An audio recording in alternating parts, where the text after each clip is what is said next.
మీ personal interviews మరియు వ్యాపార ప్రకటనల కొరకు ఈ నెంబర్ని సంప్రదించండి. నమస్తే, వెల్కమ్ టు మనం టీవీ. నేను వలి. వైసీపీ నాయకుల అరాచకాలు ఒక్కొక్కటిగా వెలుగులోకి వస్తున్నాయి. సంగారెడ్డి తెలంగాణకు సంబంధించినటువంటి వ్యక్తి పులివెందుల నియోజకవర్గం వెళ్ళాడు. అక్కడ వేంపల్లికి వెళ్ళాడు. ఎందుకంటే ఇతను ఒక బిజినెస్లో ఘోరంగా మోసపోయాడు. దానికి సంబంధించి అక్కడికి వెళితే ఇతన్ని ఘోరంగా బెదిరించడం, అవమానించడం, చంపేస్తామని చెప్పి వెంటపడ్డారు. ఏం జరిగింది అతని మాటలోనే తెలుసుకుందాం. బ్రదర్, ఏం పేరు మీ పేరు? నా పేరు సతీష్. ఓకే, ఏంటి సమస్య? నా విలేజ్ వచ్చేసి సంగారెడ్డి. ఇంకా అక్కడ దగ్గరలో ఒకటి వికారాబాద్ అని ఇంకో విలేజ్ ఉంటుంది. అక్కడ మణిరాజ్ అని చెప్పి ఒక అతను ఉంటాడు. మణిరాజ్. ఓకే. తను ఏంటంటే నాకు ఈ కేసు కాకముందు ఒక 2 months బ్యాకే జస్ట్ పరిచయం అనమాట. కస్టమర్. నేను రెంటల్ బిజినెస్ చేస్తా కాబట్టి నాకు ఆయన కస్టమర్. ప్రాంప్ట్గా బండ్లు తీసుకెళ్తుండే, ప్రాంప్ట్గా మనీ ఇస్తుండే, అన్నీ ఓకే, వర్దిట్గానే ఉండే. అదే నమ్మకంతో ఏమైందంటే ఒక రోజు ఇలానే వచ్చి ఆయన అప్పటి నుంచే మాకు చెప్పేవాడు, ఏమని నాకు పెద్ద పరిచయాలు ఉన్నాయి, అక్కడ తెలుసు ఇక్కడ తెలుసు అని మాకు చెప్తుండే. అదే నమ్మి ఆ వ్యక్తి ఎవరైతే ముందు బిజినెస్ రన్ అవుతుంది కదా అని చెప్పి నేను కూడా నమ్మిన తర్వాత ఒక రోజు తను వచ్చేసి వేంపల్లి దగ్గర, అది కడప డిస్టిక్ పులివెందుల దగ్గర ఒకటి మెడికల్ కాలేజ్ ఉందన్న. మెడికల్ కాలేజ్ లో వెహికల్స్ కావాలి, అవి ఏంటంటే దేనికి యూజ్ చేస్తారని అడిగిన. ఎంప్లాయీస్ ని పికప్ అండ్ డ్రాప్ అని చెప్పిండు. ఓకే, ఏముంది అని చెప్పి, నాకు ఇక్కడ బిజినెస్ మంచిగా నడుస్తుంది కాబట్టి నేను ఇయ్యాలా వద్దా అనేది నాకు ఇంకా కన్ఫ్యూజన్ ఉంది.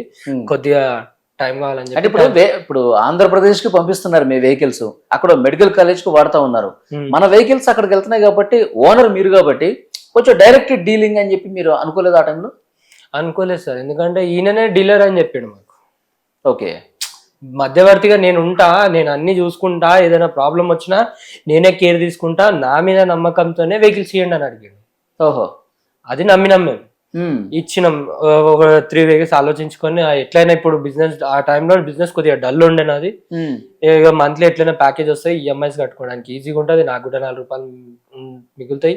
మిగతా ఎట్లయినా వెహికల్స్ ఉన్నాయి కాబట్టి వీటితో నేను నడపవచ్చు ఒక ధీమాతో 3 వెహికల్స్ ఇచ్చిన. నా మిగతా వెహికల్స్ నా దగ్గరనే ఉన్నాయి. తర్వాత మళ్ళీ సెకండ్ మంత్ వచ్చిండు. సెకండ్ మంత్ వచ్చి వెహికల్స్ మళ్ళీ అడిగితే మళ్ళీ ఇచ్చిన. థర్డ్ మంత్ వచ్చి ఇంకో వెహికల్ అడిగాడు, ఇచ్చిన. ఇచ్చిన తర్వాత ఎన్నిసార్లు అయితే నేను ఇచ్చిండో ఇందులో స్పెసిఫిక్ గా ఆయన నమ్మడానికి ఇంకో రీజన్ కూడా ఉంది. వాళ్ళ ఫ్యామిలీతో వస్తుండే. ఓకే, ఫ్యామిలీ అంటే ఎవరితో వస్తాడు? వాళ్ళ అమ్మ నాన్నని తీసుకొని వస్తుండే.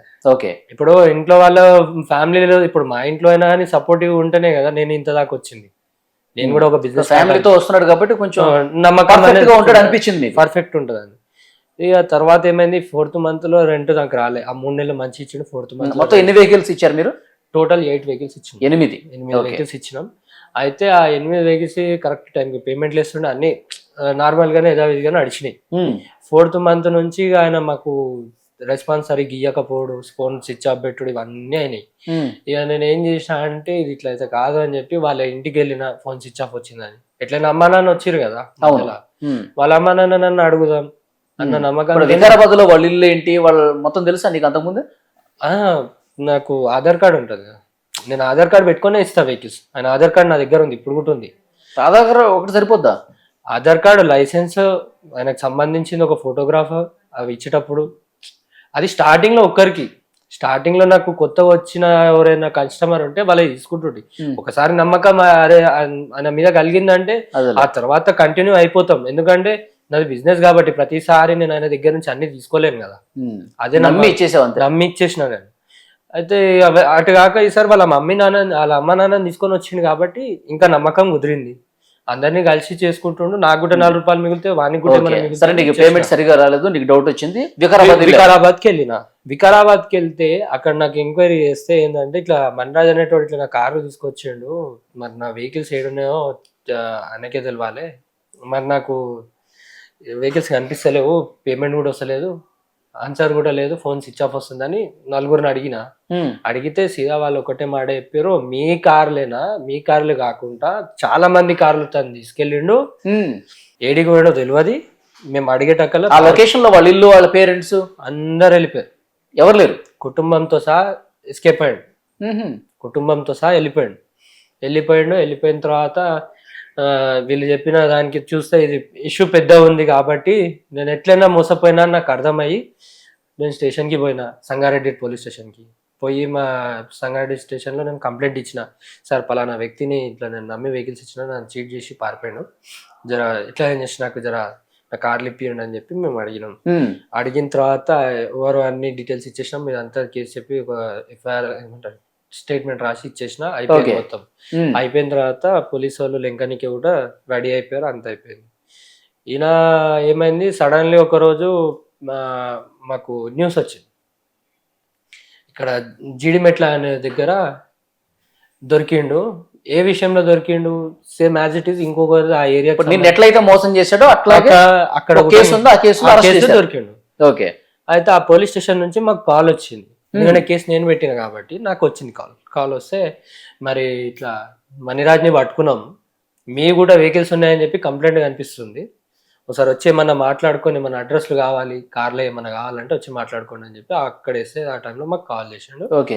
మేము డైరెక్ట్ వెళ్ళకుండా మా ఎస్ఏ సార్ దగ్గరికి వెళ్ళి, సార్ ఇట్లా అయ్యింది, ఇట్లా ఫోన్ వచ్చిందంటే సరే నేను మాట్లాడతా, మీరు వెళ్ళండి జిడిమెట్లకి, నేను ఆ సార్కి చెప్తా, పలానా మనుషులు వస్తారు వాళ్ళు మాట్లాడతారు అని చెప్పి మాకు మా ఎస్ఏ సార్ సిఏ సార్ చాలా సపోర్ట్ చేసి, ఎందుకంటే నా అప్పటికే 12 months అయిపోయింది, నా బాధ చూడలేక సపోర్ట్ చేస్తా అని చెప్పిండు. చేసిన తర్వాత అడిగి పోయినాం, అడిగినాం, పొంతలేని ఆన్సర్ ఇచ్చిండు. అన్న నాకు ప్రాబ్లం వచ్చింది, అందుంచే కార్లు అన్న అడిగి ఇరికిపోయినాయి, నాకు 3 నెలలు టైం ఇయ్య అన్న, 3 నెలలు టైం ఇవ్వు, నేను ఏదో విధంగా నీ కార్లే తప్ప చెప్పేస్తా, అమౌంట్ కూడా ఇచ్చేస్తా అని చెప్పి మాట ఇచ్చాడు. మాట ఇచ్చినప్పుడు ఏంటంటే ప్రూఫ్ కావాల్సి వస్తుంది. రేపటి నాడు ఈ 13లో ఏమైనా డబ్బులు ఇవ్వాలి అది ఇది అన్నా అని రాపించుకోవాలి కాబట్టి తనతోని నేను చెక్స్ రాపించుకున్నాను. అంటే నా పేరు మీద రాయకుండా నేను మా ఫ్రెండ్ పేరు మీద రాపించాను, ఎందుకంటే ఇవన్నిటిని నాకు ఆల్రెడీ టెన్షన్స్తో ఉన్నా కాబట్టి నా పేరు మీద ఎందుకు, నాకు ఆల్రెడీ చెక్ బౌన్స్లు అయితేనే ఉన్నాయి, అన్నీ అవుతున్నాయి, మా ఫ్రెండ్ పేరు మీద రాపించేసిన. ఆయన నాకు 13 లక్షలు ఇస్తా, నేను ఒక 3 నెలలు టైం అన్న 13 lakhs నాకు ఇచ్చేసి నీ కార్లో నీకు ఇస్తా, నువ్వు రిలీజ్ అయిపోతావు అని ఈ మాట చెప్పిండు. ఓకే, నేను నమ్మిన. సరే 13 లక్షలు ఇవ్వకున్నా సరే అట్లీస్ట్ నా ఫైనాన్స్ క్లియర్ చేసినంత బడ్జెట్ ఇచ్చేసి మీది ఎంతో కొంత 1 లక్ష 2 లక్షలు ఇచ్చి పక్క జరిపో, నీ సొమ్మొద్దు నాకు, నీ సోపతి కూడా వద్దు నాకు అని చెప్పి నేను మాట్లాడిన తర్వాత సరే అన్న నువ్వు ఇచ్చిన తర్వాత ఛాన్స్ ఇచ్చినావు నాకు, ఎవరు ఇయ్యారు అట్లా అది అని నాకు కూడా కొద్దిగా మాట్లాడిండు. అయిపోయింది, ఇది అంతా అయిపోయిన తర్వాత ఆయనని జైలుకి తెల్లారి రిమాండ్ చేసారు. రిమాండ్ ఇవ్వగానే తన ఏంటంటే ఇక జైలున్న భరోసా వచ్చింది ఆయనకి. ఏం భరోసా వచ్చిందంటే ఐపీ పెట్టుకుండు. ఓకే, ఐపీకి అప్లై చేసిండు అని తెలిసింది.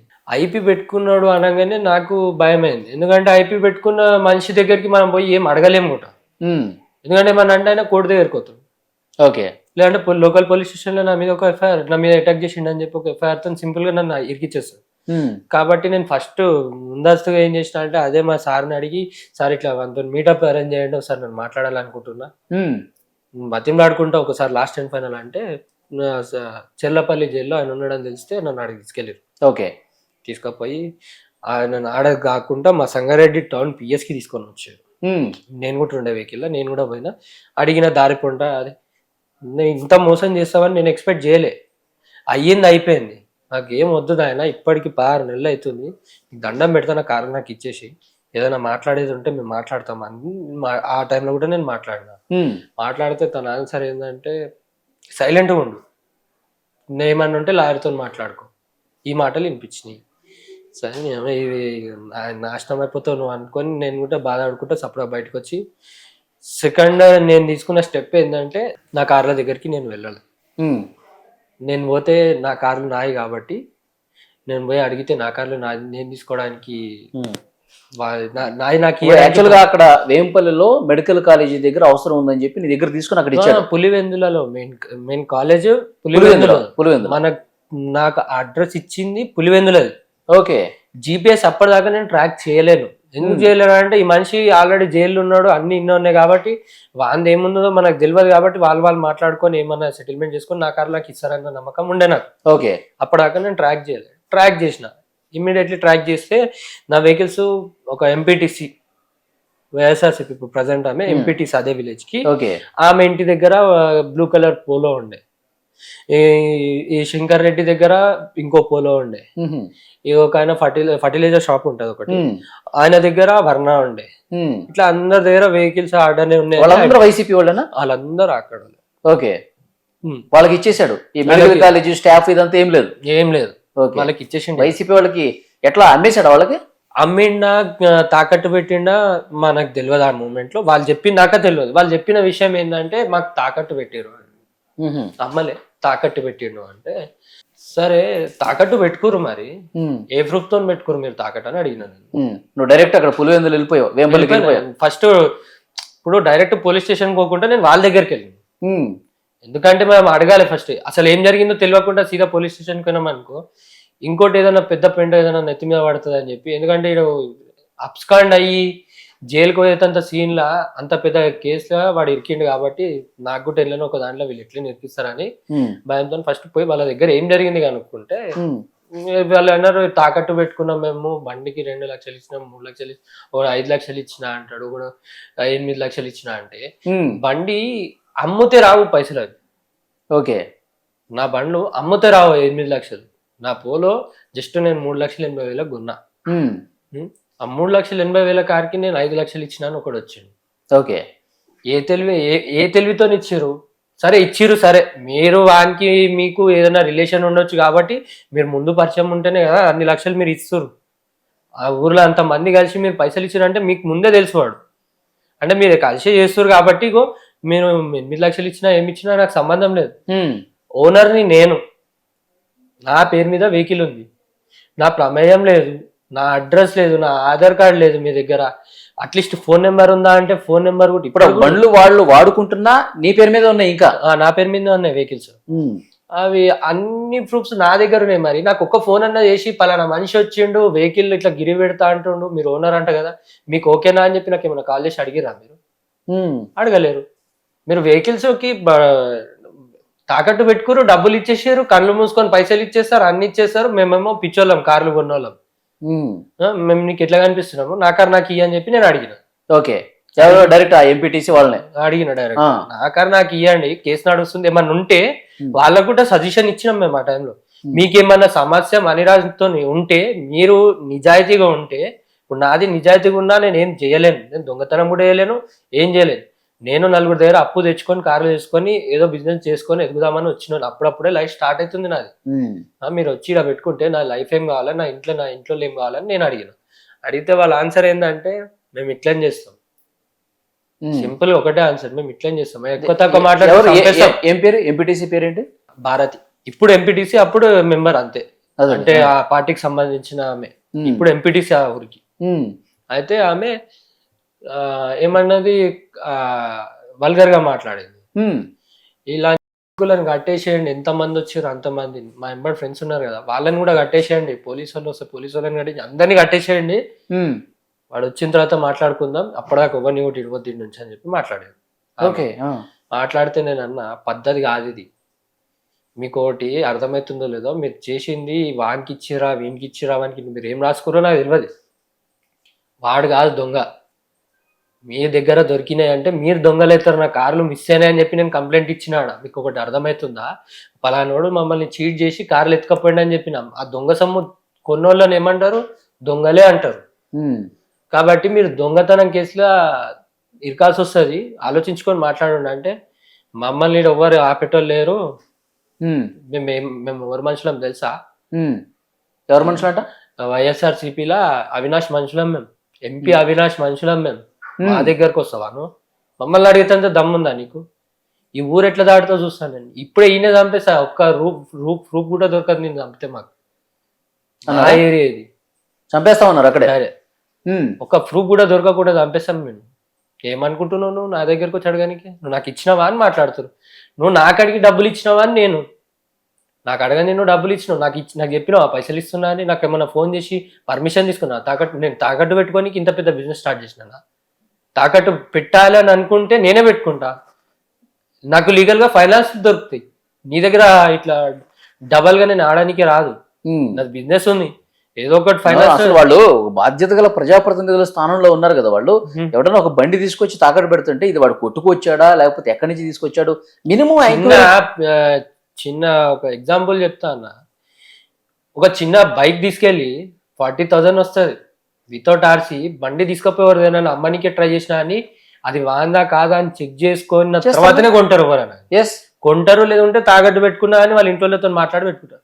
అసలు నీకు అసలు ఏమే సంబంధం లేదు, ఆ వెహికల్ కి వానికి సంబంధం లేదు, అసలు ఏమే లేవు. అట్లాంటి బండి నువ్వు ఎట్లా పెట్టుకున్నావు అని నేను అడిగితే మీరు నీ ఆన్సర్ ఏంది, ఇట్లా చేస్తాం మా బిజినెస్ ఇదే అంటే మీరు అందరు దొంగలా? మీరు అధికారంలో ఉన్నారు కాబట్టి మీరు ఏది చేసినా నడుస్తుందేమో. మీరు ఆంధ్ర, నేను మీ ఇంటికాడికి వచ్చిన అది ఏ సంవత్సరం మీరు ఇంటికి వెళ్ళి కార్లు అడిగింది ఏ సంవత్సరం? 2022లో 2022లో 22 ఏప్రిల్ కి తర్వాత ఒక మంత్ లో వెళ్ళినాం. ఓకే, అప్పుడు వాళ్ళు అధికారంలో ఉన్నారు. తర్వాత వాళ్ళు ఏమంటారు అంటే ఇక మేము వీళ్ళందరూ ఒక మళ్ళీ అదే కంప్లైంట్ తీసుకొని నేను పోలీస్ స్టేషన్కి పోయినా. ఈడ ఉన్నాయి నా వెహికల్స్ నేనే తీసుకొచ్చి పెడతా, నాకు అప్పయ్యపడిన వెహికల్స్ దొంగతనం అయిందని చెప్పి కేసు రూట్ వేసిన. ఏమన్నా ఉంటే సంగారెడ్డి పోలీస్ స్టేషన్ కన్నా రండి, సంగారెడ్డి కోర్టులో వాడిని ప్రతి వారం ప్రొడ్యూస్ చేస్తారు కాబట్టి ఆడికన్నా రండి, మీదేమన్నా ఉంటే వాళ్ళతో మాట్లాడుకొని నా కార్లు మాత్రం నాకు అప్పయ్యపండి. ఎఫ్ఐఆర్ అయ్యింది, మీకు ఏం కావాలో చెప్పండి ఇంకా అని చెప్పి మేము మాట్లాడితే ఓకే మీరు మీకు కార్లో ఐడెంటిఫై అవుతుంది కదా అని అన్నారు. అప్పటిదాకా వీళ్ళ దగ్గర ఉన్నట్టు ఆ పోలీసు వాళ్ళకి తెలియనట్టుంది. ఓకే, అప్పటిదాకా తెలియనట్టుంది. నేనేం చేసినా సరే, నేను అప్పటికే ఎఫ్ఐఆర్ ఉంది కాబట్టి నా ఎంబడి నేను రిక్వెస్ట్ చేసుకున్నా మా సార్ని, శ్రీధర్ రెడ్డి సార్ ఉండే ఆ టైంలో. సార్కి అడిగి బతిమలాడుకొని, సార్ నాకు ఇట్లా ప్రాబ్లం ఉంది కదా, ఇప్పుడు అక్కడ పోవాలంటే నాకు నేను ఒక్కరిని పోలేను, ఫ్రెండ్స్ని కూడా తీసుకోలేను, ఎవరిని తీసుకోలేను, కాబట్టి నా ఎంబడి ఎవరైనా పంపించండి సార్ అని రిక్వెస్ట్ లెటర్ రాసుకొని అందరినీ మాట్లాడి ఎస్పీ సార్తో పర్మిషన్ వాళ్ళతో అందరితో ఏముందో మాట్లాడుకొని ఒక ముగ్గురు పోలీసులను తీసుకొని పోయినా. ఒక ఏఎస్ఐ, 2 కానిస్టేబుల్స్ ఉండే తీసుకొని వెళ్ళిన. వెహికల్స్ వాళ్ళ దగ్గర నుంచి కూడా ఆ పోలీస్ స్టేషన్ కి సంబంధించిన ఒక 2 కానిస్టేబుల్ అని ఇచ్చారు నాకు ఆ టైంలో. ఆ కానిస్టేబుల్స్ మా దగ్గర ఉన్న ముగ్గురు, మేము ఫ్రెండ్స్ అందరం కలిసి ఒక టీమ్ లెక్క 15 మెంబర్స్ ఉండే మొత్తం. ఓకే, వెహికల్స్ తలా ఒక చోటుకి పోయినాం, జీపీఎస్ ఉన్నాయి, బండి డేట్ ఉన్నాయి, ఇక బండి నాదే అని చెప్పి గుంజుకొని వచ్చినాం. స్టేషన్ లో అప్పచెప్పినాం. అప్పచెప్పి సార్ ఇక వెహికల్స్ అయితే ఇచ్చేసినాం కదా, మరి మాకెట్లా హ్యాండ్ ఓవర్ చేస్తారని అడిగినాం. లీగల్ గా పోయినాం కాబట్టి. ఓకే, ఇప్పుడు వెహికల్స్ ఎక్కడెక్కడ ఉన్నాయో అన్ని తీసుకొచ్చి స్టేషన్ లో పెట్టినాం. అక్కడ పులివెందుల స్టేషన్ లో పెట్టారు, వేంపల్లి పోలీస్ స్టేషన్ లో పెట్టేసినాం. పెట్టిన తర్వాత ఏమైంది, వాళ్ళు ఇచ్చారా ఈజీగా? గొడవలు అయినాయి, చాలా గొడవలు అయినాయి. కార్లు ఇచ్చే దగ్గర మాకు చాలా అంటే చాలా ఇన్సిడెంట్లు అయినాయి. ఒక్కొక్క దగ్గర పట్టుకొని కుట్టనికేనే వచ్చిర్రు. ఒక అతను ముసలాయన ఉండే, ఆయన కార్ ఇంటి పక్కకి ఉంది, వాళ్ళ భార్య వచ్చి అంగమా చేసేసారు. అప్పుడు మొత్తము లొల్లి స్టార్ట్ అయిపోయింది. అప్పటికే మేము కార్లు తీసుకొస్తున్నా కొద్ది గొడవలు పెరుగుతున్నాయి. వాళ్ళు ఏదో కొనుక్కున్నారా, తాకట్టు పెట్టారా? తాకట్టు పెట్టుకున్నారంట. అందరూ అందరు అదే చెప్తారు. వీళ్ళందరికి తాకట్టు పెట్టిన వాళ్ళు ఎవరంటే, అంటే ఈ మణిరాజ్ త్రూలో కారు తెప్పించుకొని వీళ్ళందరి దగ్గర నుంచి డబ్బులు తీసుకొని మణిరాజ్కి ఇచ్చింది ఎవరంటే ప్రసాద్ రెడ్డి, శంకర్ రెడ్డి. ఓకే, వీళ్ళు అవినాష్ మనుషులు. వీళ్ళు ఏంటంటే ఇక ఆయన పెద్ద మనిషి ఉన్నాడు కాబట్టి వీళ్ళని నడుస్తాయి అనుకొని వాళ్ళు తీసుకురా. అసలు ఏందో తెలియదు మన కాడ, ఇప్పుడు కూడా తెలియదు. పెట్టుకురు, డబ్బులు ఇచ్చినాం మేము, నా కారు ఇది అని చెప్పి ఆయన వచ్చి లొల్లి చేసి ఇవన్నీ అయినాయి. తీసుకొచ్చి ఆయన అన్నిట్లో పిఎస్ లో పెట్టేసిన తర్వాత వాళ్ళు వచ్చి స్టార్ట్ అయింది. ఎవరైతే కార్లు పెట్టుకున్నారో, మేము కార్లు పెట్టిన తర్వాత ఒక గంట ఆగిన తర్వాత అందరు వచ్చారు ఆ కార్లకు, మేము ఓనర్లం అని చెప్పి. అందరు వస్తే మేము అన్నాము, సార్ ఎఫ్ఐఆర్ అయితే ఇచ్చేసినాం, మా వెహికల్స్ మాకు ఇచ్చేసాను, మేము వెళ్ళిపోతాం, మాకు ఈ కొట్లాటొద్దు, పంచాయత్ వద్దు, ఎవరితో వద్దు, కావాలంటే మన హెల్ప్ కావాలంటే మన్రాజ్ దగ్గరికి వచ్చినప్పుడు మాకు కాల్ చేయండి, మేము కూడా హెల్ప్ చేస్తామని చెప్పి. ఓకే, ఎందుకంటే మాకు కూడా నష్టం ఉంది కాబట్టి. ఇద్దరం కలిసి ఒకరితో కొట్లాడి ఒకటి మోసం చేసి మన ఇద్దరిని కలిపి మన దగ్గరకు మనం మాట్లాడదామని నేను మాట్లాడితే ఆయన ఏమంటాడు అంటే ఒక 5 నిమిషాలు అని చెప్పి నన్ను, నా ఎంబడొచ్చిన హెడ్ కానిస్టేబుల్ అని, ఏఎస్ఐ సార్ని అందరినీ బయట నిలబెట్టి, చాలాసేపు బయట నిలబెట్టి, ఇక మెల్లగా ఎంట్రీ ఎవరు ఇచ్చారంటే జెడ్పీటీసీ మెంబర్ ఇచ్చాడు. ఓకే, రవికుమార్ ఆయన ఏజ్డ్ పర్సన్. ఇక ఊరికి పెద్ద అని పిలిచి వాళ్ళు పిలుచుకురు కాబట్టి వాళ్ళకి కూడా అన్యాయం జరిగింది కాబట్టి సపోర్టివ్ గా తీసుకొచ్చినట్టు. సరే మాట్లాడదాం, దానిదేముంది, మనదేం తప్పులేదు, వాళ్ళ దగ్గర మోసపోయారు, నేను కూడా మోసపోయినా, నాకు ఏదైతే లాభం దొరికింది రేపు పొద్దున వాళ్ళకు కూడా దొరికేటప్పుడు నేను కూడా హెల్ప్ చేస్తాను అన్న ధీమాతోనే ఉన్నా అప్పటిదాకా. ఆయన లోపలికి వచ్చి 1 గంట 2 గంటలు మేము బయటనే వెయిట్ చేసినాం. అయిన తర్వాత ఒకటేసారి మమ్మల్ని పిలిచారు, మేము లోపలికి పోయినాం. మరి ఇది కథ ఏం చేద్దాం సార్ అని నేను కూడా అడిగినా, మా ఫ్రెండ్స్ కూడా అడిగారు, నా ఎంబడి వచ్చిన పోలీసులు కూడా అడిగారు. అంటే రవికుమార్ అన్నట్టు ఆయన ఏం మాట్లాడిండంటే ప్రతి వెహికల్ ఎన్ని వెహికల్స్ 8 వెహికల్స్ ఉన్నాయి. 8 వెహికల్స్లల్లా ఒక్కొక్క వెహికల్కి 1,80,000 రిటర్న్ కట్టిమన్నాడు. అంటే వాళ్ళు మాకు ఇస్తాను ఒప్పుకుంటలేరు, మేమే వాళ్ళకి ఇవ్వాలంట. ఒక్కొక్క వెహికల్ కి 1,80,000 బండి తీసుకెళ్ళాలి అడికెళ్ళి అని డిమాండ్ చేసారు. డిమాండ్ చేస్తే మేము అంతా చోలేం పెట్టుకోలేము, మా వెహికల్స్ మేము తీసుకోనికి నీకెందుకు పైసలు ఇవ్వాలని నేను అడిగాను. మన్రాజ్కి ఇచ్చినా అంటే, మన్రాజ్కి నువ్వు పైసలు ఇచ్చినావు, నేను కాదంటలే, మిమ్మల్ని రమ్మంటున్నా, నేను కూడా రండి కలిసిపోయి కొట్లాడదాం. నా బండ్లు అయితే ఫస్ట్ ఇవ్వండి, నా రొటేషన్ ఆగి అప్పటికే ఇవన్నీ అయ్యే టైం ఎక్కువ అయిపోయింది నాది. 26 months అయిపోయింది అప్పటికే ఈ వెహికల్స్ పోయి. నాకు 26 months నుంచి మొత్తం అప్పులలో పడిపోయినా, నేను కూడా నాకు తట్టుకోలేంత ప్రెజర్ ఉంది, మీరు నన్ను ఇట్లా హింసించకుండా అది ఇదని నేను మాట్లాడినా కానీ వీళ్ళు ఏంటంటే ఇయ్యమట్ల వెహికల్ ఎందుకు ఇస్తామనుకుంటున్నాను, మణిరాజ్ని పట్టుకరా తీసుకో అంటే మీ ఊర్లో మీరు కూర్చుంటే మీదే రాజ్యం నడుస్తుందేమో. ఒకసారి వచ్చి మేము రమ్మన్నది మా ఇంటికి రమ్మలే, మేము ఇంటికాడికి వచ్చినాము, మిమ్మల్ని బతిమలాడుకొని కార్లు ఇమ్మని అడుగుతున్నాం, మేము మీ ఇంటికి మమ్మల్ని మా ఇంటికి వచ్చి మాట్లాడమని అంటలే. మా దగ్గర కూడా పోలీస్ స్టేషన్ ఉంది, వాని మీద కేసు ఉంది, అదే పిఎస్కి పోదాం. లేదు మీరు కూడా ఒక 2 కానిస్టేబుల్ అని మీకు తెలిసిన వాళ్ళు ఎవరన్నా ఉంటే మాట్లాడుకోండి, వాళ్ళని కూడా తీసుకొచ్చి మాట్లాడుకోండి, సమానంగా చేసుకుందాం. అంటే ఏమన్నారు వాళ్ళు ఏమంటారు అంటే, మాకు అవన్నీ ఎందుకు చెప్తున్నాను, మాకు ఐడియాలు ఇస్తున్నావు, అంత పెద్ద అయినా నడు నుంచి అని చెప్పి కొద్దిగా పదాలు ఇంకా నోరు తెలిసే బూతులు, అది నోరు తెలిసే సెప్టిక్ ట్యాంక్లు అవి వాళ్ళ నోర్లు. లంజా కొడుక ఆడామె కూడా కానీ మాట్లాడుతుంది.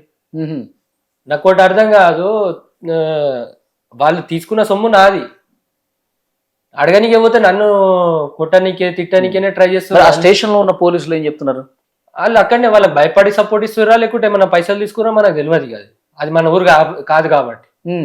మేము పోయినాము, వాళ్ళు కూర్చొని మాట్లాడిన తర్వాత ఆయన వాళ్ళ ముందంటే, అది కూడా ఆ జెడ్పీటీసీ మెంబర్ ఎవరైతే ఉన్నారో వాళ్ళు వచ్చినప్పుడు వాళ్ళు ఇచ్చిన రెస్పెక్ట్ చూసి మేము ఓడిపోయినాం అనుకున్నాము. ఆనే డ్రాప్ అవుట్ అయిపోయినా. ఏం జరిగింది అక్కడ, తను లోపలికి వచ్చిండు, వీళ్ళిద్దరు లేచారు, నమస్కారం చెప్పారు. ఇప్పుడు ఒక అధికారి ఒక పోలీస్ స్టేషన్లో ఎస్ఐ కాదు కానిస్టేబుల్ అయినా సరే, కానిస్టేబుల్ లేచి తన చైర్ ఇంకొకరికి ఇచ్చి ఎప్పుడైనా ప్రాబ్లం చెప్పుకున్న దగ్గర వచ్చి కూర్చోటారా? ఓకే, ఆ పోలీస్ సీట్ లో అతను వచ్చి కూర్చున్నాడు. ఇప్పుడు కంప్లైంట్ ఇచ్చేటైన ప్లేస్ లో పోలీస్ అయినా కూర్చుండు, పోలీస్ అయినా కూర్చున్న ప్లేస్ లో కంప్లైంట్ ఇచ్చేటైనా కూర్చుంటే ఎట్లుంటది? అదేలే, నేను ఓడిపోయినా అనుకున్నా. జెడ్పీటీసీకి లేచి ఆయన ఎస్ఐ ఒక చైర్ ఇచ్చేసారు అని ఇట్లా కాళ్ళ మీద కాళ్ళు వేసుకొని కూర్చుండు. 1,50,000 1,80,000 లేదంటే 2 లక్షలు ఇచ్చి బండ్లు తీసుకోపో, ఎక్కువ మాట్లాడకు, ఫస్ట్ ఇటు నుంచి నడవ, సింపుల్ గా ఆన్సర్ ఇచ్చేసిండు. వాళ్ళు కూడా నాకు ఏమన్నా ఇది ఉంటే ప్రాణాలకు హాని అవుతుంది, పోయి ఏమన్నా ఉంటే పైసలు తెచ్చుకొని తీసుకోపోండి అని చెప్పారు. ఇక అప్పట్లో నేను ఏం చేసిన, ఇక పైసలు అంటారు కదా, నేను ఓనర్లకు ఫోన్ చేసిన, కార్లు నా దగ్గర లీజ్ ఉన్నాయి, నా కార్లు అంటే ఉండని, ఏదో ఒక రోజు వస్తాయి, నేను ఏదో రకంగా రికవరీ చేస్తాను. వేరే వాళ్ళ దగ్గర లీజ్ తీసుకుని మండలాజ్కి ఇచ్చావు నువ్వు. అవిటితో నాకు చాలా రిస్క్ అయిన ఉండే, వాళ్ళ పేర్ల మీద ఉన్న ఏదైనా కేసులు ఇరకాబడ్డాయి అనుకో, నేను కూడా ఇరకాలి, వాళ్ళు కూడా ఇరకాలి, కాబట్టి చాలా పెద్ద ప్రాబ్లం అవుతుంది అని చెప్పి ముందస్తుగా వాళ్ళకి ఫోన్ చేసిన. అన్న ఇట్లా ఉందా అంటే, నీది ఎప్పుడు ఇంతే, సరే మా కార్లు మాకు వస్తాయి కదా, నీ దగ్గర నేను డబ్బులు తర్వాత తీసుకుంటాం, కానీ నీకు టైం ఇస్తాం రవి, మాకు ఇచ్చే లీజ్ పైసలు అవన్నీ ఏం అవసరం లేదు, కార్లకు మేము పైసలు ఇస్తాం, అవే పైసలు చాలు, ఇన్ని రోజులు లాసేనం, ఇక గిదానికి ఏమున్నది అని ఒక మాటతో వచ్చారు. 4 lakhs ఇచ్చి 2 వెహికల్స్ తీసుకొని వెళ్ళిపోయారు ఓనర్స్ వచ్చి. మిగతా వెహికల్స్ నేను అన్నీ వదిలేసిన, నా దగ్గర డబ్బులు లేవు, అప్పటికి లాస్ట్లో ఉన్నా, అప్పులలో ఉన్నా. నేను ఆల్రెడీ ఈఎంఐలు కట్టుకోవడానికి దగ్గర 32 lakhs అప్పు అయిపోయింది నాకు అప్పుడు తిరిగి చూసుకుంటే. ఓకే, ఇంట్రెస్ట్లు ఈఎంఐలు ప్రతి నెలలో అవే అవుతున్నాయి. ఇక నేను కూడా కొన్ని తప్పులు. ఇప్పుడు నీ వెహికల్స్ 4 ఉన్నాయి అక్కడ? 6 వెహికల్స్ ఉన్నాయి. 2 తీసుకెళ్లారు, 8లో 6 ఉన్నాయి ఇప్పుడు. ఓకే, 6 అక్కడే ఉన్నాయి, 2 మాత్రం తీసుకొచ్చినాం. ఓకే, తీసుకొచ్చినాం. తర్వాత మొన్న రీసెంట్ గా నాకేమనిపించింది అంటే, మొన్నటికి మొన్న అయ్యింది అవుతుంది, ఇక పోతే పానమన్న వాళ్ళే వస్తే కార్లతోనన్నా రావాలి అన్న మైండ్ తోని ఎవరిని కలిస్తే బెటర్ ఉంటుంది అని ఆలోచించుకుంటే, మొన్న ప్రభుత్వం చేంజ్ అయింది కదా, అక్కడ మన పవన్ కళ్యాణ్ గారు మళ్ళీ చంద్రబాబు ఉన్నారు కదా, ఈసారన్నా పని అవుతుంది అనే ఆశతోని నేను వాళ్ళని కలవడానికి స్టార్ట్ అయిపోయాను. ఇంట్లో ఏం చెప్పలే. అప్పటికి ఇంట్లో కూడా నన్ను అసహించుకున్నాడు, వెళ్ళిపోమ్మన్నాడు, మా ఇంట్లో గొడవలు నడుస్తుంది నాకు, మా ఇంట్లోకి. నువ్వు అన్ని నాశనం చేసినావు అది ఇది అని చెప్పి మా ఇంట్లో అందరూ నన్ను తిడుతురు. ఎందుకంటే రోజు ఇంటికాడే నేను అప్పులు చేసిన కదా అన్న. ఆ మూమెంట్లో నాకు కూడా అప్పులైనాయి. ఆ అప్పులో ఇంటి ముందటికి వచ్చి నాతో గొడవపడు, తిట్టుడు, నన్ను కొట్టుడు ఇవన్నీ నడుస్తున్నాయి. ఆ మూమెంట్లో ఆ ఇజ్జత్ పోతుంది. నువ్వు వెళ్ళిపోరా ఫస్ట్ ఇంట్లోకి వెళ్ళి, మాకు కనిపించకు, నీ వల్ల. మీ ఇంట్లో ఉండలేదు నువ్వు? నేను ఉంటలే. ఎక్కడ ఉంటున్నావు మరి? ఎవరు షెల్టర్ ఇస్తే ఆ రోజు వాళ్ళే దేవుళ్ళు నాకు. ఆ రోజు పూర్తి. మరి మీ పేరెంట్స్ అమ్మ నాన్న ఉన్నారు కదా? ఉన్నారు. వాళ్ళు ఏం తింటున్నారో ఎక్కడ ఉంటున్నావు అడగట్లేదా? అడుగుతున్నారు. వాళ్ళ బాధ వాళ్ళు అన్ని చెప్పుకుంటున్నా నేను కూడా. కానీ వాళ్ళ దగ్గర ఉంటే నాకు అనిపించింది, నేను ఎందుకు బయటికి వచ్చినా అంటే ఒక రీజన్ ఉంది. ప్రతిరోజు పొద్దున్న ఇవ్వగానే అప్పులోడు వచ్చి ఇంటికాడ వచ్చి నిలాడే నీ కొడుకేడి, నీ ఇట్లా చేసాడు మమ్మల్ని అని చెప్పి, దొంగ మీ కొడుకు అని చెప్పి ప్రతిసారి వచ్చి ఒక్కొక్కడు మాట్లాడుతాడు. జరిగిన విషయం ఎవ్వరు అర్థం చేసుకుంటలేరు. నేను కూడా ఇట్లనే మీరు నాకు నమ్మకంతో పైసలు ఇచ్చారు, నేను ఇవ్వకుండా అయితే నా సొంతిల్లు ఆడనే. మీ అందరికీ నేను పరిచయమే, మా నాన్న కూడా తెలుసు మీకు. నేను అప్పే చేసిన. నేను అందరు పోలీస్ స్టేషన్లో నన్ను తీసుకుపోయి కూర్చోబెట్టినే చెప్పిన, సార్ నేను అప్పు తీసుకున్నా అయ్యాను అంటలే, నాకు కొద్దిగా టైం ఇవ్వమని. నాకు మెంటల్గా నేను డిస్టర్బ్ అయి ఉన్నా, నాకు కార్లు పోయి నా బాధలో నేను ఉన్నా. వీళ్ళని టైం అడుగుతున్నది, నా కేసు గురించి కొట్లాడదాం అనుకుంటున్నా, నాకు టైం ఇవ్వండి అంటే వీళ్ళు ఇస్తలేరు సార్ అనుకుంటా. సార్తో మాట్లాడితే వాళ్ళు మాట్లాడాలి, కాంప్రమైజ్ అవుతున్నాం, అంత అవుతున్నాం. కానీ ఇదిగా రోజు వచ్చి టార్చర్ పెట్టుడు ఇవన్నీ అవుతున్నాయి అని చెప్పి డాడీ ఒకరోజు మమ్మీ షుగర్ అటాక్ అయి పడిపోయింది ఈ విషయంలో. వాళ్ళకి అప్పటిదాకా ఏం చెప్పలే నేను.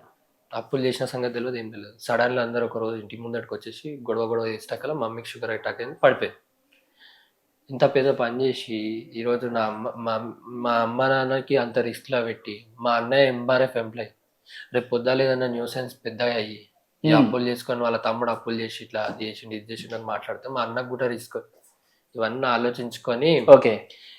ఆలోచించుకొని ఏం చేసిన అంటే నేను నా అంతలో నేను డిసైడ్ అయ్యి బయటకు వచ్చేసిన. ఇన్ని రోజుల నుంచి లేనిది ఇప్పుడు కొత్తగా వాళ్ళకు ప్రాబ్లం ఎందుకు క్రియేట్ చేయాలని చెప్పి నేను బయటకు వచ్చేసిన 4 months బ్యాక్.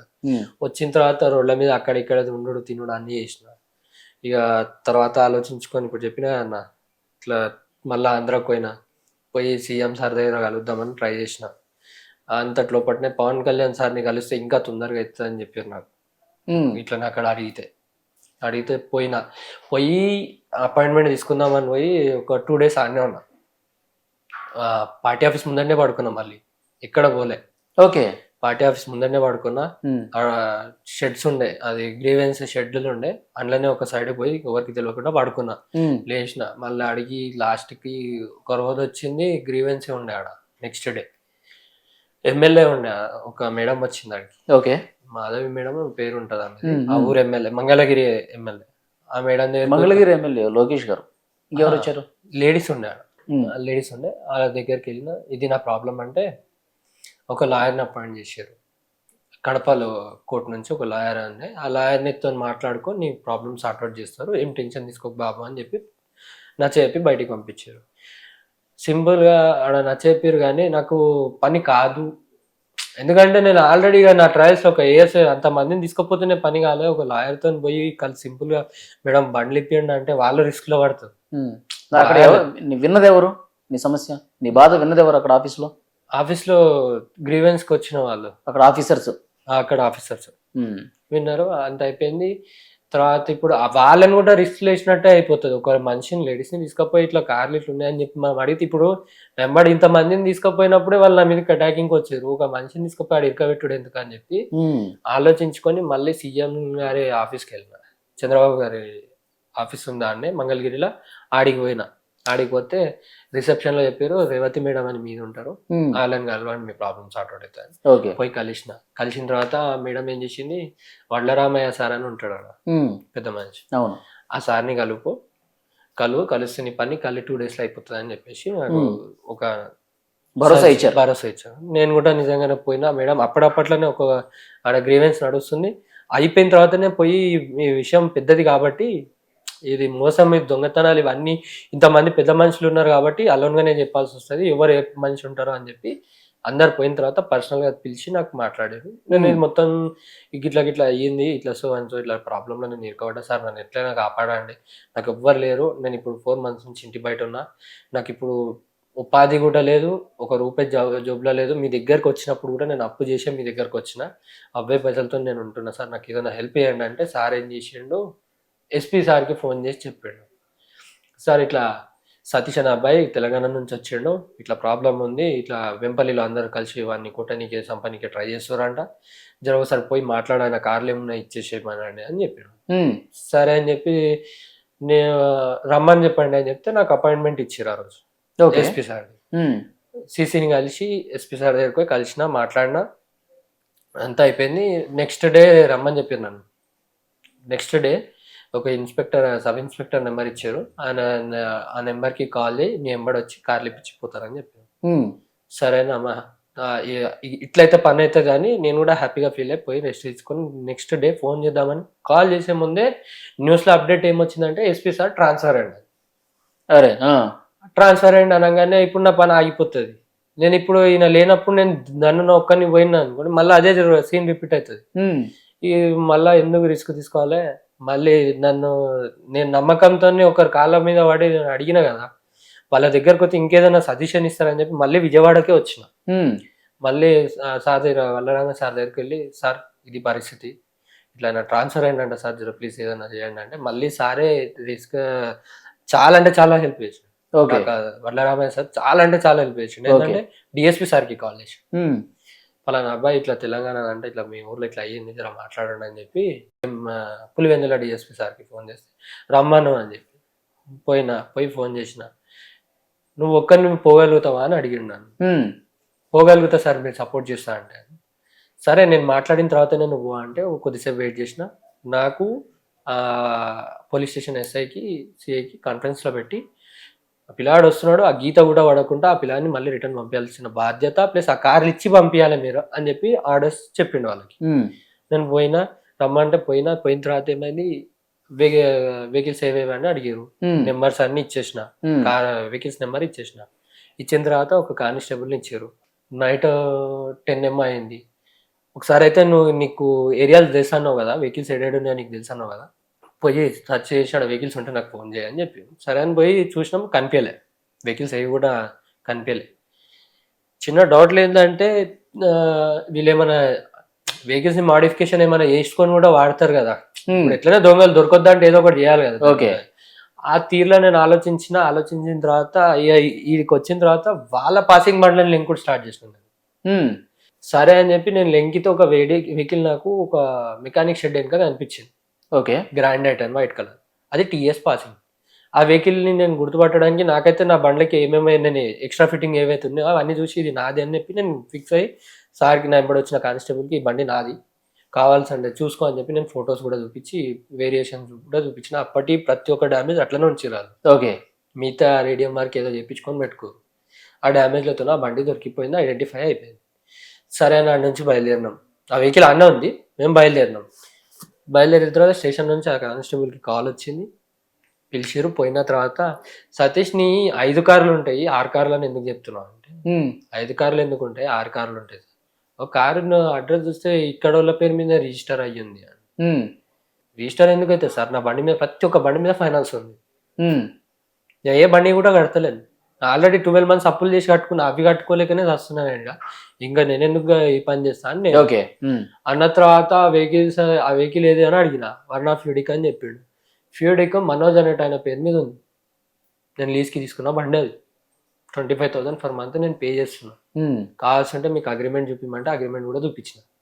సరే ఈ బండి అయితే వేరే వాళ్ళ మీద ఉంది, మరి దాన్ని ఏదో రకంగా 5 బండ్లు తీసేసుకున్నావా? తీసుకోలే, అది కూడా చెప్తా. ఆ బండిని ఏదో రకంగా నేను తెప్పిస్తా కానీ అని ఒక మాట చెప్పిండు నాకు.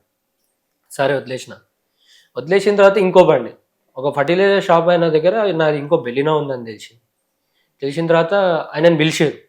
ఈ వర్ణ ఓనర్ని పిలవలేరు, ఫర్టిలైజర్ షాప్ ఆయనను పిలిస్తే ఆయన వచ్చిండు. ఆడ ఊరికి దగ్గరనే ఉంటాడు అనమాట.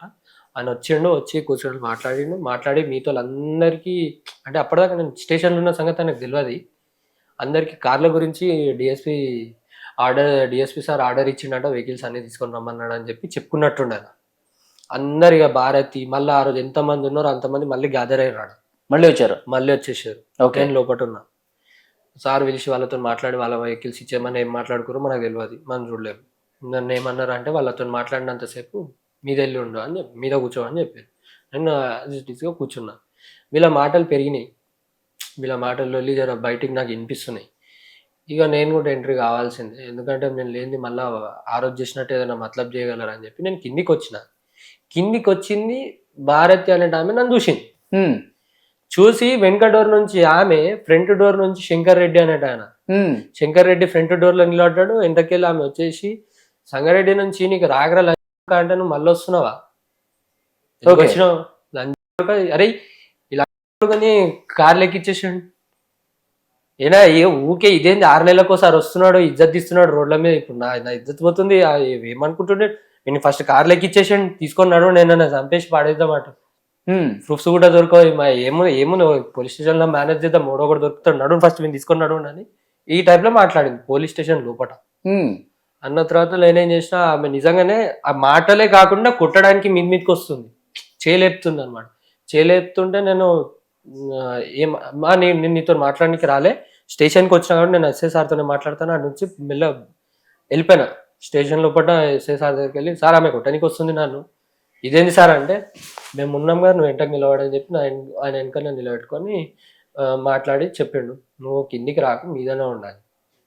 మీద ఉండు అని ఎందుకు చెప్తున్నావు సార్, ఆమె నన్ను కొట్టడానికి వస్తుంది, మీద ఉండా అంటే కీకెళ్ళి బయటికి పోగానే ఏమని చేస్తే, స్టేషన్ లోపలనే కొట్టడానికి వచ్చింది ఆమె, స్టేషన్ బయట దొరికితే చంపాయరా అని మాట్లాడిన తర్వాత నేను మెల్లగా ఏం చేసిన అంటే, ఇక సార్ ఇది నాకు అర్థమైపోయింది సీన్ అంతా, మీరు అందరు ఒకటైపోయారు, వీళ్ళందరూ ఒకటైపోయారని నాకు అర్థమైపోయింది. అంటే అక్కడ ఉన్న పోలీసులు కూడా కుమ్మకైపోయారా? అయిపోయారని నాకు అర్థమైపోయింది. ఎందుకు చెప్పిన ఎందుకు అయ్యారని తెలిసింది అంటే, స్టార్టింగ్ 2001 లో నాకు ఒక లెటర్ తీసుకురమ్మన్నారు, సార్ది కాపీ అవన్నీ. ఈసారి కూడా నేను కాపీ అవన్నీ పెట్టుకునే పోయినా.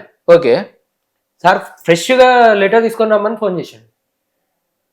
సిఐఎస్ఏ సార్ నాకు ఇచ్చిన ఏంటంటే, సతీష్ సంగారెడ్డికి వెళ్ళి ఒక లెటరు మీ సార్తోని ఒక కానిస్టేబుల్ని పట్టుకరా, నేను వెహికల్స్ ఇస్తాను, సేమ్ డైలాగ్ కొట్టిండు. నేను అన్న మా వాళ్ళు రారు సార్, లాస్ట్ టైం వచ్చినప్పుడే మీరు మా పోలీసు వాళ్ళకు మర్యాద చేయలే. మర్యాద అంటే తిండికే తిండి పెట్టుడే కాదు, రెస్పెక్ట్ ఒకటి, లోపలికి పిలిచి కూర్చోబెట్టుకోలేదు, బయట నిలబెట్టారు మా వాళ్ళని. కాబట్టి నాకు ముఖం లేదు మా పోలీసు వాళ్ళ దగ్గర, నేను అడగలేను, వాళ్ళు రారు కూడా. నేను ఇగో ఇంత పెద్ద మనిషితో మీకు అడిగిపించిన తర్వాత కూడా మీకు లెటర్ ఏం అవసరం, ఆల్రెడీ ఒక ఎఫ్ఐఆర్ తీసుకొచ్చి మీ స్టేషన్లు ఇచ్చి మళ్ళీ నా పర్మిషన్ లెటర్స్ ఇచ్చిన రోజు నా కార్లు వేరే వాళ్ళ చేతిలో పెట్టారు. ఇప్పుడు నేను పోయిన తర్వాత మళ్ళీ ఈసారి పోతే కార్లు ఇప్పుడు నేను ఇప్పుడు ఇక్కడికి వచ్చినాయి కదన్న, నా కార్లు ఉన్నాయి లేని ఇప్పుడైతే నాకు డౌటే, వెహికల్స్ ఉన్నాయా ఇంకేం చేసారో తెలియదు. అయితే వాళ్ళు ఏం చేశారు అంటే, మళ్ళీ అదే డైలాగ్ కొట్టేటగల నేను ఏం చేసిన, డిఎస్పీ సార్కి కాల్ చేసి, సార్ మళ్ళీ లెటర్ అడుగుతుంది సార్ ఇలా అంటే, అడుగుతుండు కదా పోయి తీసుకురా అని. ఇక నాకు అంతా అర్థమైపోయింది సీన్ అంతా. స్టేషన్ పోలీసు వాళ్ళు మారిపోయారు కాబట్టి ఈ ఇష్యూ నాకు నా పానం మీదకి వస్తాయని మెల్లగా ఏం చెప్పినా అంటే, సరే సార్ నేను లెటర్ తీసుకొని వస్తా, నన్ను పంపించాను అంటే ఒక హెడ్ కానిస్టేబుల్ని ఇచ్చి, ఎందుకంటే నేను బయటికి వస్తే చంపేస్తారు కాబట్టి ఏదో ఒకటి కొట్టారైనా కొడతారు, చంపుడేందుకు కానీ కొడతారు, ఏదన్నా నా మీద అటాక్ అవుతుంది కాబట్టి నాకు సేఫ్ లేదని చెప్పి సార్తో రిక్వెస్ట్ చేసుకొని ఒక హెడ్ కానిస్టేబుల్ని తీసుకొని మళ్ళీ బస్ ఎక్కి వచ్చేసిన. వచ్చేసి ఇక నాకు అర్థమైపోయింది ఇష్యూ సీఎం సార్ దాకా పోవాలంటే నాకు ఏ రూట్ తెలియదు. ఓకే, అక్కడ పొలిటికల్ ఇన్ఫ్లుయెన్స్ పెట్టుకుని అంతా బెదిరించేసి నీ వెహికల్స్ నీకు రాకుండా చేశారు. ఇందులో ఇంకోటి మెయిన్ ఏంటంటే, ఈ వర్ణఫ్యూడికి ఏదైతే ఉంది ఇంతకుముందు నేను చెప్పిన వెహికల్ రిజిస్టర్ అయ్యింది, మరి వాళ్ళ దగ్గర చలో వీళ్ళు తాకట్టు పెట్టుకున్న వాళ్ళు ఏం లేకుండా పెట్టుకోరు, బండి రిజిస్ట్రేషన్ ఎట్లా చేసుకోరు నాకు అర్థం కాలేదు. ఆ వెహికల్ మీద 14 months దాకా పెండింగ్ ఉన్నాయి పేమెంట్. ఓకే, ఎన్ఓసి లేదు వాళ్ళ దగ్గర, నేను ఏ సిగ్నేచర్ కూడా పెట్టాలి, ఆర్సీ కూడా లేదు వాళ్ళ దగ్గర, కానీ వాళ్ళ పేరు మీద రిజిస్ట్రేషన్ అయ్యింది. ఓకే, అంటే ఇప్పుడు వాళ్ళది ఎంత నడుస్తుంది ఈ విషయంలోనే అర్థం చేసుకున్నాను. ఇంకొకరి పేరు మీదకి నా వెహికల్, ఇప్పుడు నేను ఒక వెహికల్ అమ్మాలి కొనాలి అని అనుకున్నప్పుడు అదర్ పర్సన్ ది మొత్తం ప్రూఫ్స్ కావాలి, సెకండ్ హ్యాండ్ చేస్తాం కదా. ఆర్టీఓ ఆఫీస్ లో పోయిన తర్వాత కూడా హైపోతికేషన్ అని ఒకటి ఉంటది కదా, ఫైనాన్స్ క్లియర్ అయినట్టు ఒకటి అది ఇచ్చిన తర్వాత 45 days కి నా ఇంటికి ఆర్సీ వస్తుంది. నేను అమ్మినోని ఇంటికి పోదు, ఫస్ట్ ఆర్సీ నా ఇంటికి వస్తుంది. ఆ తర్వాత నేను ఎవరికైనా అమ్మాలనుకుంటే ప్రొసీజర్ ఉంటుంది దానికి కూడా. అవన్నీ ఏమీ లేవు, సీదా ఫైనాన్స్ ఉన్న బండి మీదే రిజిస్ట్రేషన్ చేంజ్ చేసారు. అంటే వాళ్ళ దగ్గర వాళ్ళు ఆ కడప వెంపల్లి కలిసి ఒక చట్టం ఏర్పాటు చేసుకుర్రా, లేకపోతే ఒక కమ్యూనిటీ కాకుండా ఒక రాష్ట్రం అనుకుంటుర్రా? ఆయన జగన్ ఎవరినైనా బెదిరించేసి వాళ్ళకి అనుకూలంగా మార్చుకుంటారు. మార్చుకుంటారు. ఓకే, ఇప్పుడు అంత పెద్ద మోసము ఆర్టీఓ ఆఫీస్ లో సైన్ ఎట్లా పెట్టిండు ఆర్టీఓ? అసలు అవును సిగ్నేచర్ పెట్టాలి కదా, ఆ సిగ్నేచర్ ని ఎవరు పెట్టారు ఆ బండి మీద? ఇంత మినిమం ఇప్పుడు ఆలోచన. ఏంది, ఇప్పుడు సతీష్ ఏం చేద్దాం అనుకుంటున్నావు? నీ బండ్లు అయితే నీకు రాలేదు, నువ్వు నష్టపోయావు. నేను ఇంట్లో నా కూడా నీ మొహం నష్టాన్ని జరగట్లేదు. ఇప్పుడు నాకు 32 లక్షల అప్పు నా నెత్తి మీద ఉంది. నా వెహికల్స్ మీద కేసులు నడుస్తున్నాయి. ఇప్పుడు వీళ్ళు దయదలిచి నాకు వెహికల్స్ ఇవన్నీ అయిన తర్వాత నాకు వెహికల్స్ ఇస్తారేమో. రాగానే నా బండ్లు అన్ని సీజ్ అవుతాయి. సీజింగ్ ఆర్డర్స్ లో ఉన్నాయి. నా బండ్లు సీజింగ్ ఆర్డర్స్ కాకుండా నా బండ్లు ఏవైతే ఉన్నాయో అవన్నీ క్లియర్ చేసి నా బండ్లు నా పేరు మీదకి ఏ ఫైనాన్స్ లేకుండా. ఎందుకు అడుగుతున్నా అంటే 3 సంవత్సరాలు నువ్వు నా బండి తీసుకొని తిరిగినావు. నువ్వు ఎన్ని బాధలు పడ్డావో నాకు తెలియదు, నువ్వు ఎంత సుఖం అనుభవించినావో నాకు తెలియదు. నేను పడ్డ కష్టాలు ఎవరు కూడా పడలేరు. ఊర్లో దొంగనాయన, దోస్తుల దగ్గర దొంగనాయన, నమ్మక ద్రోహినాయన, చీటర్ అని ఒక పెద్ద బోర్డు నేమ్ ప్లేట్ వేసి సంగారెడ్డి మొత్తం తెలిసేటట్టు చేసారు. మా ఇంట్లోకి లాస్ట్కి వచ్చి మా ఇంట్లో నన్ను వెళ్ళిపోరా అన్నదాకా తెచ్చిరు మీరు. ఇవన్నీ రిటర్న్ తెచ్చియండి అని అడుగుతున్నాను. ఇప్పుడు ఎన్ని రోజులు అవుతుంది నువ్వు ఇంట్లో నుంచి బయటకు వచ్చి? 4 months అవుతుంది. ఓకే, బయటే తిరుగుతున్నావు? బయట తిరుగుతున్నా. ఏమన్నా పని దొరుకుతా అని చెప్పి ఇక్కడ ఒక దగ్గర డ్రైవర్ జాబ్ చేసిన ఉంటే అది కూడా ట్రై చేసిన. జాబ్ చేసి అన్న అప్పులు కట్టుకుందామని. నాకు ఇక్కడ శాలరీ 1,00,000 రూపాయలు తీయరు. మీరు ఎంతమంది ఇంట్లో? ఇద్దరం. మీ అన్న నువ్వా? నేను మా అన్నయ్య. మీ అన్న ఏమంటాడు? మా అన్నయ్య కూడా నా వల్ల మా అన్నకు కూడా చాలా పెద్ద లాస్ అది. ఆయన ఎంప్లాయీ MRF లో. నా దగ్గర కొన్నిటి దగ్గర షూరిటీగా ఉన్నందుకు ఆయనను కూడా టైప్ చేసేసారు అక్కడ. ఇప్పుడు ఏంటంటే నా వల్ల మా అన్న సిబిల్ పోయింది, నా సిబిల్ పోయింది, ఇంట్లో ఎవ్వరికి సిబిల్ అనేది అర్థం లేకుంటుంది. ఎందుకంటే నేను బిజినెస్ చేసినప్పుడు సిబిల్ అని కాకుండా నేను లీగల్ గానే ఉన్నా. ఎందుకంటే గవర్నమెంట్ కి నేను కట్టాల్సిన ఏవైతే ఉంటాయి కదన్నా అన్ని కడుతుండే, నేను రెగ్యులర్ గా కడుతుండే. నా దగ్గర ప్రతి ఒక్కటి ఉంది. నా దగ్గర ఇన్కమ్ ట్యాక్స్ కూడా కడుతుంటుంది అన్నమాట. ఎందుకంటే రేపటి నాడు ఏదైనా ప్రాబ్లం వచ్చినప్పుడు నేను చీట్ చేసినట్టు కానీ ఏదైనా స్కామ్ చేసినట్టు కానీ ప్రొజెక్ట్ అవుతుంది అని చెప్పి నేను గవర్నమెంట్ కి సంబంధించిన చలాన్లు కట్టుడు అవన్నీ నాకు అలవాటే, నేను కడుతున్నా. అన్ని మెయింటైన్ చేస్తుండే. ఇప్పుడు ఒకటేసారి అవన్నీ లేవు. నా మీద సివిల్ కేసులు, మా అన్న మీద సివిల్ కేసులు, ఇంట్లో మీద ఇంటికి అది బతుకున్న లేరు, అప్పు తీసుకున్నా కదా వాళ్ళలో ఇవన్నీ కలిసి నా మీదకి వచ్చి పడుతున్నాయి. ఇప్పుడు ఇవన్నీ భరించుడు వాళ్ళకి ఎందుకు పెట్టాలి పంచాయతీ అని చెప్పి నేను బయటకు వచ్చేసినాను. ఓకే, చూద్దాం సతీష్, నీ సమస్యని అక్కడ ఆంధ్రప్రదేశ్లో ప్రభుత్వ పెద్దలకు చేరే విధంగా మా ప్రయత్నం కూడా మేము చేస్తాం. మన టీవీ ఒకటి ఏంటంటే మీరు మిమ్మల్ని అడగాలో వద్దా నాకు తెలియదు కానీ ఎట్ ప్రజెంట్ నా దగ్గర చిల్లి గవ్వ కూడా లేదు. లైవ్ గా చెప్తున్నా, నా దగ్గర చిల్లి గవ్వ కూడా లేదు. నేను ఎట్లుంటున్నానో నాకు మాత్రమే తెలుసు. ఈ న్యూస్ వచ్చిన తర్వాత నా మీద అటాక్ చేయాలన్న నమ్మకం నాకు ఉంది. ఎట్లయినా అటాక్ చేస్తారు, ఎట్లయినా ఏదో ఒక త్రూలో వస్తారు వాళ్ళు నా దగ్గరికి. కాబట్టి నన్ను పోలీసు వాళ్ళైనా సరే లేదు ఎవరన్నా దయదలిచి నాకు షెల్టర్ ఇస్తే బాగుండని అడుగుతున్నాను. సో డెఫినెట్గా మాట్లాడదాం. సో అక్కడ నీ సమస్యని మరింత షార్ప్గా వాళ్ళకి చేరే విధంగా, నీ సమస్య పరిష్కారం అయ్యే విధంగా మన టీవీ కూడా నీ వెంట ఉంటుంది. డోంట్ వరీ, తప్పకుండా ప్రయత్నం చేద్దాం. ఓకేనా? Thank you very much. Thank you.